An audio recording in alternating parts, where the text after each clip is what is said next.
ನಮಸ್ಕಾರ. ಇವತ್ತಿನ ವಿಚಾರ ಬಂದು ಬೆಳಗ್ಗೆ ಬೇಗ ಏಳೋದು. ಬೆಳಗ್ಗೆ ಬೇಗ ಏಳೋದ್ರಿಂದ ನಮಗೆ ಎರಡು ಶಕ್ತಿ ದೊರೆಯುತ್ತೆ. ಶಾರೀರಿಕವಾಗಿ ಮತ್ತು ಆಧ್ಯಾತ್ಮಿಕವಾಗಿ ಎರಡು ಕಡೆಯಿಂದನೂ ನಮಗೆ ಒಂದು ಚೈತನ್ಯ ಸಿಗುತ್ತೆ. ಹೇಗೆ ಅಂದರೆ, ನಾವು ಮಾಡುವ ಕೆಲಸದಲ್ಲಿ ಸರಳವಾಗಿ ಮತ್ತು ಸುಲಭವಾಗಿ ಬೆಳಗಿನ ಕೆಲಸಗಳಲ್ಲಿ ನಾವು ಬೆಳಗಿನ ಟೈಮ್ಗಳಲ್ಲಿ ತೊಡಗಿಸ್ಕೋಬೋದು. ಆದರೆ ಅದೇ ನಾವು ಮಾಡುವ ಕೆಲಸ ನಿಧಾನ ಆದರೆ 8:30, 9, 10 ಗಂಟೆ ಮೇಲೆ ಮಾಡಿದಾಗ ನಮ್ಮ ದೇಹ ಅದಕ್ಕೆ ಸಪೋರ್ಟ್ ಮಾಡಲ್ಲ, ನೆರವಾಗಲ್ಲ.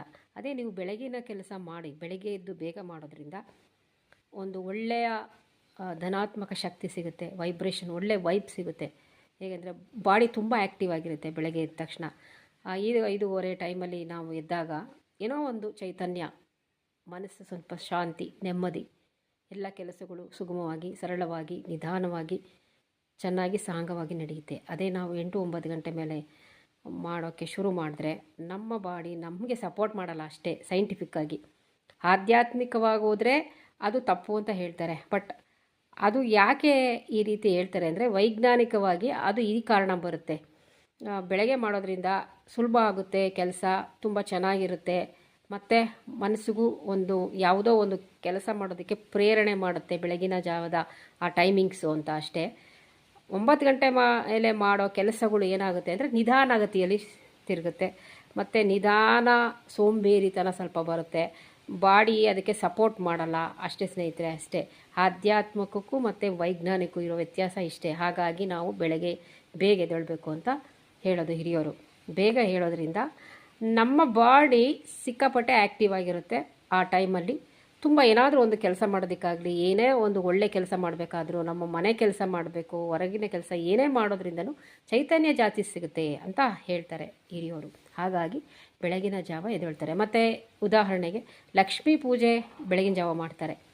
ಅದಕ್ಕೆ ಬೆಳಗಿನ ಜಾವ ಯಾಕೆ ಮಾಡ್ತಾರೆ ಬ್ರಾಹ್ಮಿ ಮುಹೂರ್ತದಲ್ಲಿ ಅಂದರೆ, ಅದೇ ಯಾವುದೇ ಒಂದು ರಾಹುಕಾಲ ಆಗಲಿ, ಗುಳಿಕ ಕಾಲ ಆಗಲಿ, ಯಮಗಂಡ ಯಾವ ಕಾಲವೂ ಅಲ್ಲಿಗೆ ಬರೋದಿಲ್ಲ. ಏಕೆಂದರೆ ಬ್ರಹ್ಮ ಮುಹೂರ್ತದಲ್ಲಿ ದೇವತೆಗಳು ಪೂಜೆ ಮಾಡಿಸ್ಕೊಳ್ತಾ ಇರೋ ಟೈಮ್ ಅಂತ. ಆ ಟೈಮಲ್ಲಿ ನಮಗೆ ಏನಾಗುತ್ತೆ ಅಂತಂದರೆ, ನಾವು ಮನೆಯಲ್ಲಿ ಪೂಜೆ ಮಾಡಿದ್ರೆ ಒಂದು ದೇವತಾರಾಧನೆ ಮಾಡ್ದಂಗೆ ಪುಣ್ಯ ಸಿಗುತ್ತೆ ಅಂತ ಹೇಳ್ತಾರೆ.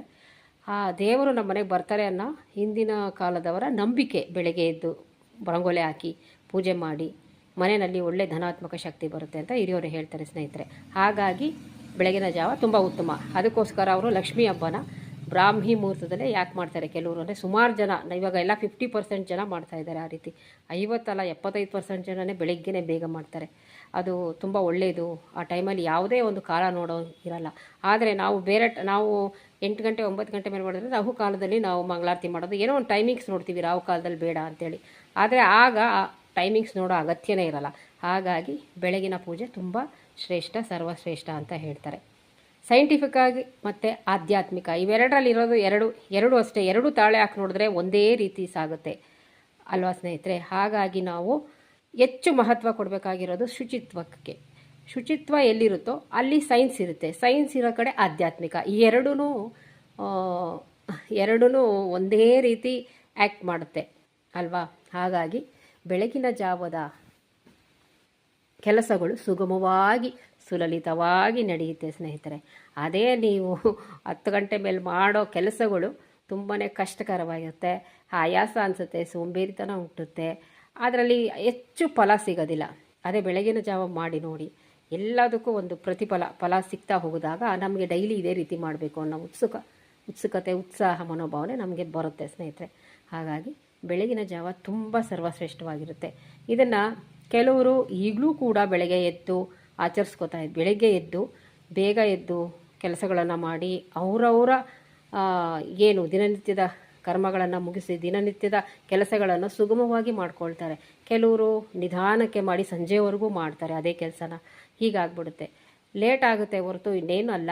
ಹಾಗಾಗಿ ಸೈನ್ಸು ಮತ್ತು ಆಧ್ಯಾತ್ಮಿಕ ಎರಡೂ ತಾಳೆ ಹಾಕಿ ನೋಡಿದಾಗ ಶ್ರೇಷ್ಠವಾಗಿರೋದು ಬೆಳಗಿನ ಜಾವ. ಹಾಗಾಗಿ ನಾನು ಹೇಳ್ತೀನಿ, ಬೆಳಗಿನ ಜಾವ ನೀವು ಯಾವುದೇ ಕೆಲಸಗಳನ್ನು ಮಾಡಿ ತುಂಬ ಒಳ್ಳೆಯದಾಗುತ್ತೆ.